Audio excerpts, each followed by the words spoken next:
রাজনীতিবিদরা মঞ্চে উঠে শ্রমিকদের নামে বলি দেন, কিন্তু বাজেটে তাদের জন্য বরাদ্দ থাকে না। শ্রমিক হত্যা মামলার বিচার হয় না। এ কেমন স্বাধীনতা? কাদের জন্য এই রাষ্ট্র? যে মানুষটি সকাল থেকে সন্ধ্যা পর্যন্ত রোদে পড়ে বৃষ্টিতে ভিজে খাবার উৎপাদন করে এই দেশকে উন্নয়নের দিকে নিয়ে যাওয়ার জন্য।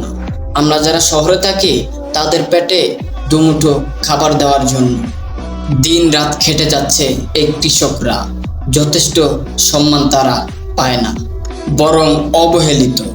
আজকে যদি বর্ডার ক্লোজ করে দেওয়া হয়, আপনি আমি না খায়া মরতে হবে।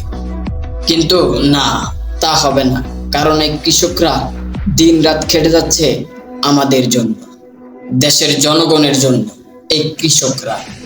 সুতরাং তাদেরকে যথেষ্ট পারিশ্রমিক দেওয়া হোক, তাদের পাশে রাষ্ট্রীয়ভাবে দাঁড়ানো হোক, যেন তারা উৎসাহ পায়। রাষ্ট্রের সাপোর্ট পেয়ে যেন তারা দ্বিগুণ ফসল ফলাইতে সক্ষম হয়। এটা আমরা জোর দাবি জানাচ্ছি একজন সচেতন নাগরিক হিসাবে। আল্লাহ হাফেজ। ভিডিওটা সম্পূর্ণ দেখার জন্য আপনাকে ধন্যবাদ।